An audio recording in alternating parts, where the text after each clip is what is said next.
हाथ ऊंचे उठा करके कि मीठो घड़ो लागे माने प्यारो घड़ो लागे रे कि राम जी रो नाम माने मीठो घड़ो लागे रे राम जी रो नाम माने मीठो घड़ो लागे रे मीठो घड़ो लागे माने मीठो घड़ो लागे माने प्यारो घड़ो लागे रे राम जी रो नाम माने मीठो घड़ो लागे रे राम जी रो नाम माने मीठो घड़ो लागे रे।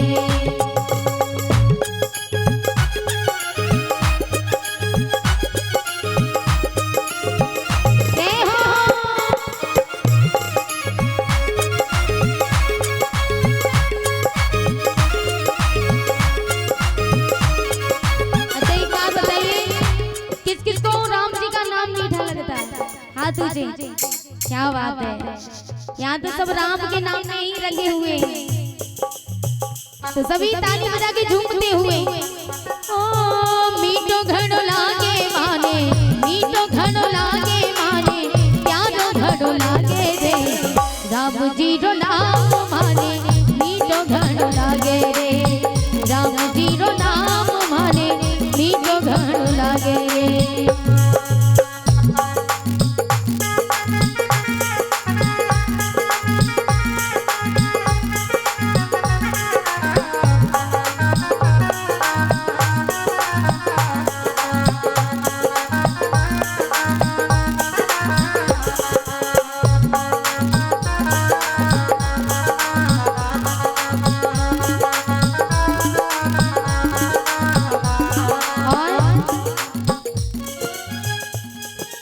राम जीरी मूंग चावल राम जीरी बाजरी क्योंकि सब देने वाला वही है, उसी का सब कुछ है, हमारा कुछ नहीं है। हो राम जीरी मूंग चावल राम जीरी बाजरी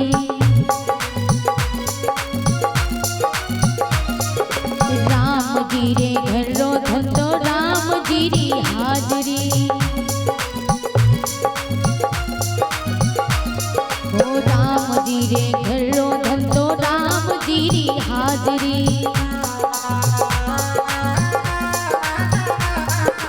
राम जीरी परता दीसो राम जीरी परता दीसो पाप सारो भागे रे राम जी रो नाम माने मीठो घड़ो लागे रे राम जी रो नाम माने मीठो घड़ो लागे रे।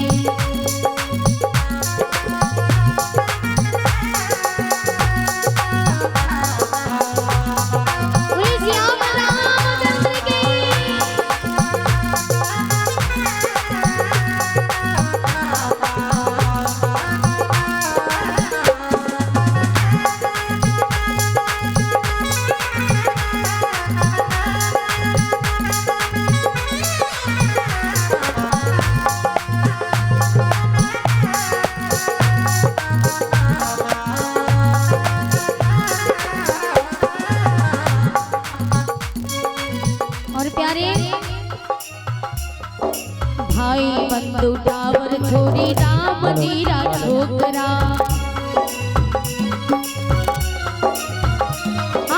भाई बंधु टावर छोरी राम जीरा छोकरा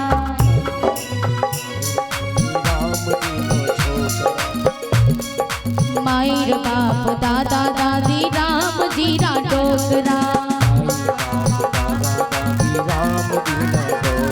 ओ माई बाप दादा दादी राम जीरा डोकरा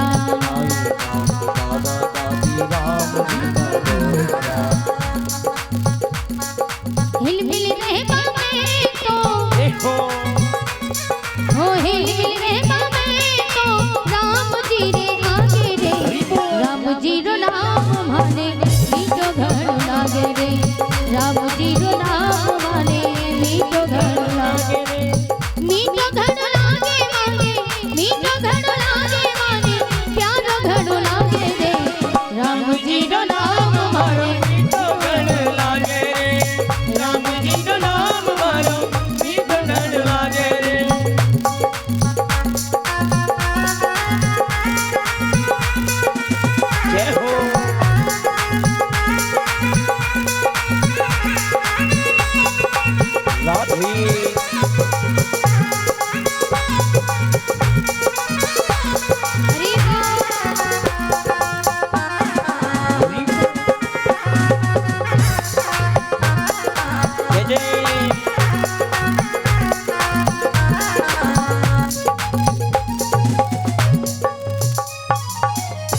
बोली रामचंद्र भगवान की जय हो। जय जय श्री राधे श्याम।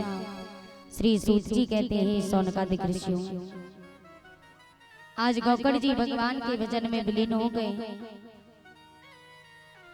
और धुंधकारी वेश्याओं की संगति में पड़ जाता है।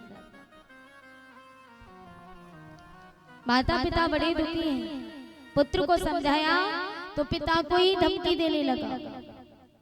अंत में पिता ने घर परिवार को त्याग दिया, वन में जाकर के तपस्या करने चले गए और गौकड़ जी भी भगवान का भजन करते हैं।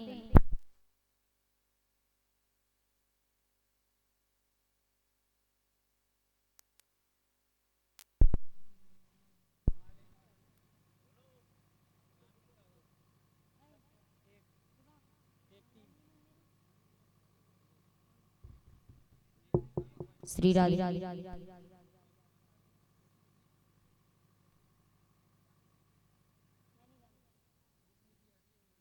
श्री राधे बोली गोविंद भगवान की, बोली बांके बिहारी लाल की जय हो। श्री राधे। श्री सूत जी कहते हैं सोनकादिक ऋषियों, आज गौकड़ भगवान का भजन करते हैं और धुंधकारी वेश्याओं की संगति में पड़ा। इधर वेश्या ने क्रोध में आकर के देखा कि उसने सारा धन वेश्या पर लुटा दिया, तो वेश्या ने जाकर के धुंधकारी माँ से धन मांगता है। मैया ने कहा मेरे पास तो धन नहीं है। मैया भी तंग आ गई कि इसकी रोज रोज के धन मांगने की आदत से मैया जब तंग आई, रात्रि के 12 बजे गांव के बाहर एक कुआं था, कुएं में कूद करके प्राणों को त्याग दिया। धुंधकारी दारू पीकर के वेश्या के घर गया, तो वेश्या ने देखा कि इसके पास धन नहीं है, मेरे किसी काम का नहीं है, तो वेश्या ने धुंधकारी की हत्या कर दी और वहीं पर गड्ढा खोद करके उसका दाह संस्कार किया। गौकड़ को मालूम पड़ा कि मेरा भाई इस दुनिया में नहीं, तो अपने भाई का पिंडदान गंगा जी में किया, लेकिन आत्मा को शांति नहीं मिली। बड़ी दुखी हो गए। एक दिन गौकड़ जी भगवान का भजन कर रहे थे रात्रि में। धुंधकारी कभी बकरे का, कभी सूकर का, कभी गधे का रूप धारण करके जाने लगा। वहां जाकर के गौकड़ जी ने पूछा कि भैया तुम कौन हो, तुम्हारा नाम क्या है, हमें रोज ऐसे तंग करते हो। बोले कि उनके अंदर बोलने की शक्ति नहीं थी।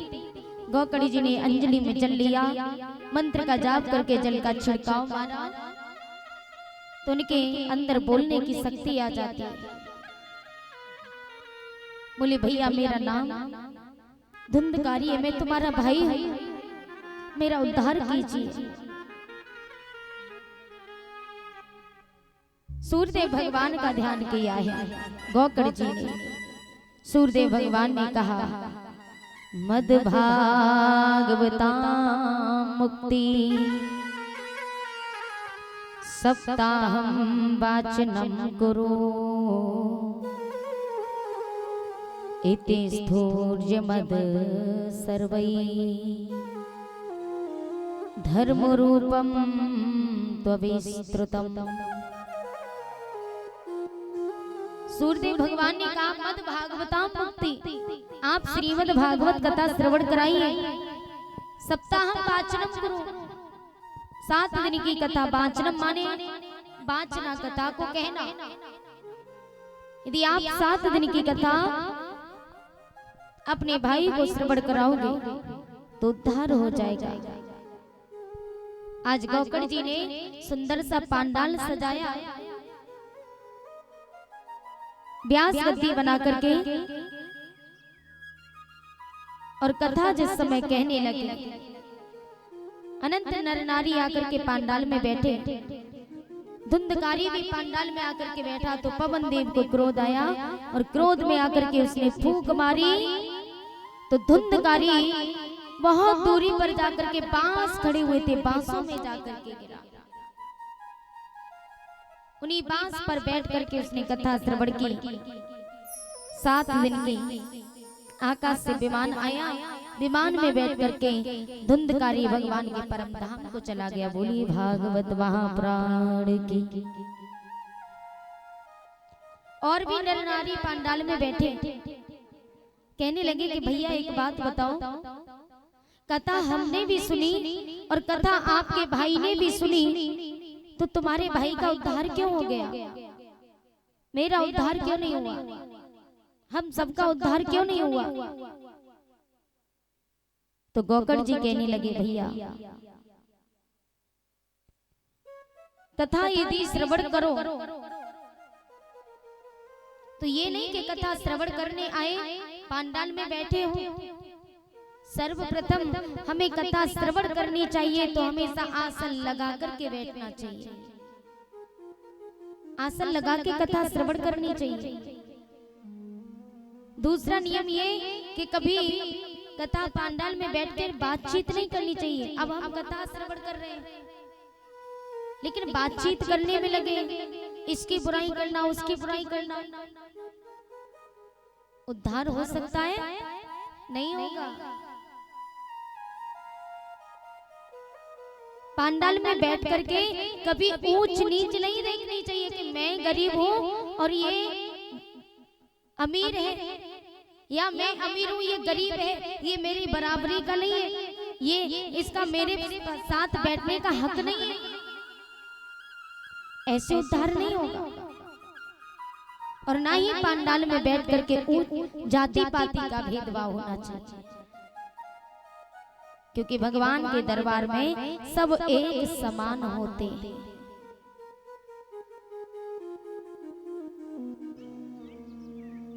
आज सभी नर नारी चरणों में गिर गए, बोले भैया आप दोबारा कथा सुनाइए, हम दोबारा कथा श्रवण करना चाहते हैं, आप हमारा उद्धार कीजिए। गोकर्ण जी ने पुनः से कथा श्रवण कराई और सबका उद्धार किया।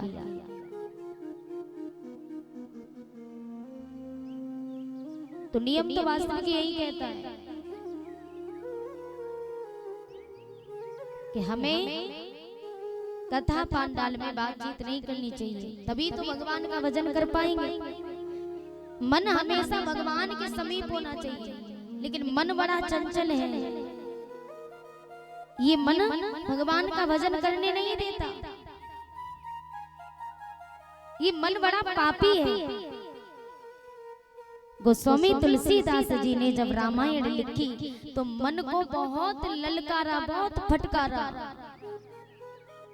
क्योंकि ये मन ही है जो हमारा उद्धार होने नहीं देता। मन एव मनुष्याणां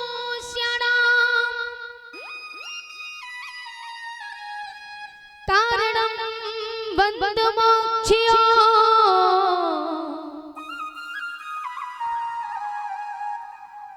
वद्यमतो विस्यासक्रम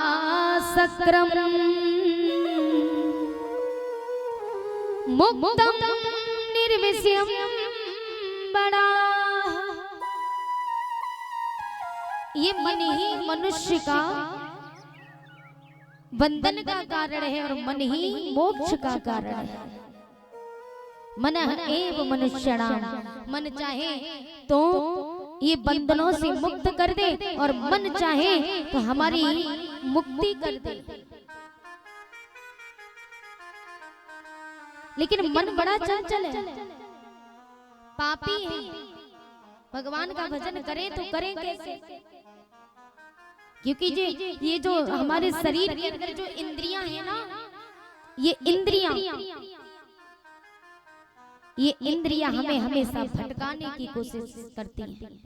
इंद्रियां हमेशा काम वासनाओं में रहते हैं। हमारे अंदर काम वासना कौन जागृत करता है? इंद्रियां करती हैं। तो हम हमेशा काम वासना में उलझे रहते हैं, भगवान का भजन नहीं कर पाते। लेकिन हम ये भी नहीं कहते कि आप मंदिर में 1 घंटे तक, आधे घंटे तक बैठे रहो, नहा धो के पूजा करो तभी हमारा उद्धार होगा। तो ऐसा तो नहीं है, ऐसा नहीं है। क्योंकि गोस्वामी तुलसीदास जी ने रामायण में ये भी लिखा, सतयुग था जब, तो सतयुग में मनुष्य हजारों वर्षों तक तप किया करते थे, तब उद्धार होता था। त्रेता युग में हवन करने से, यज्ञ करने से उद्धार होता था, और द्वापर में पूजा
श्री राधे।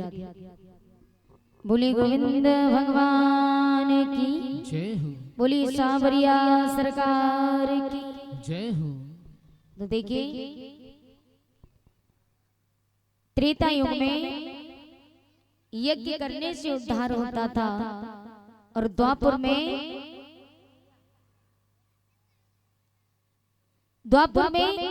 पूजा करने से उद्धार होता था। लेकिन इस कलयुग में केवल भगवान का नाम लेने से ही उद्धार हो जाता है। गोस्वामी तुलसीदास जी ने लिखा कि कलयुग केवल नाम आधारा,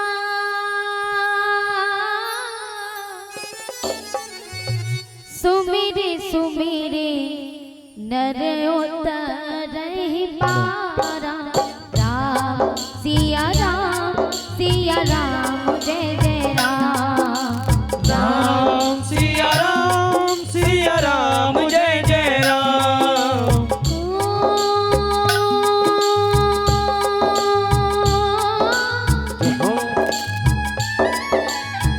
कलयुग केवल नाम आधारा,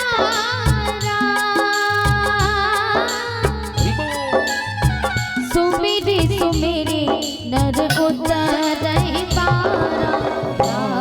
सिया राम जय जय राम, राम सिया राम जय जय राम।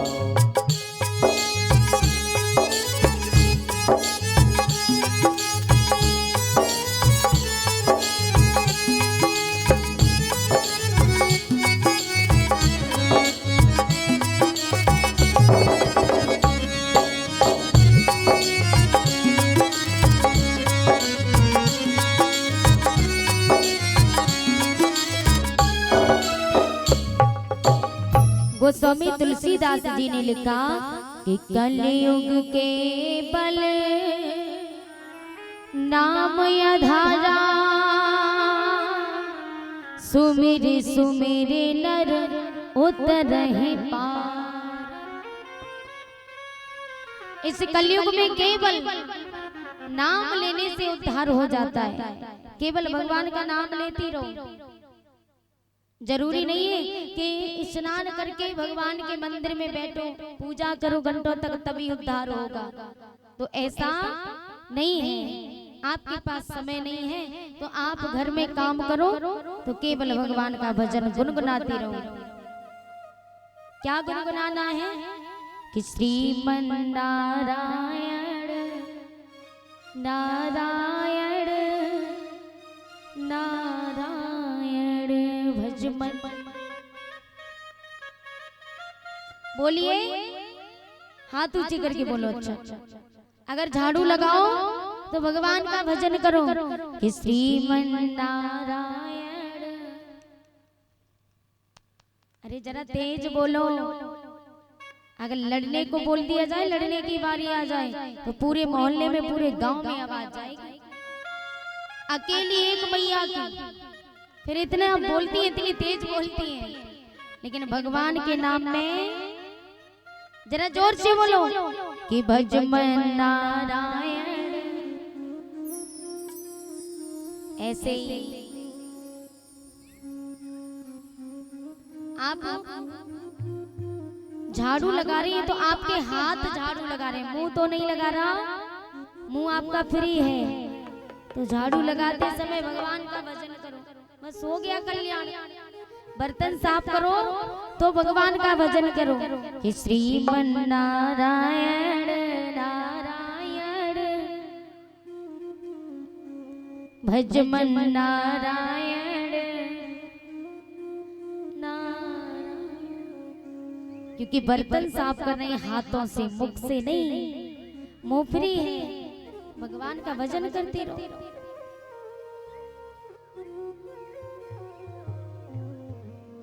लेकिन आप हमेशा, मैंने आजकल ज्यादातर देखा है कि भगवान का भजन करना तो भाड़ में गया, लेकिन दुनिया फिल्मी गानों में ज्यादा दीवानी है।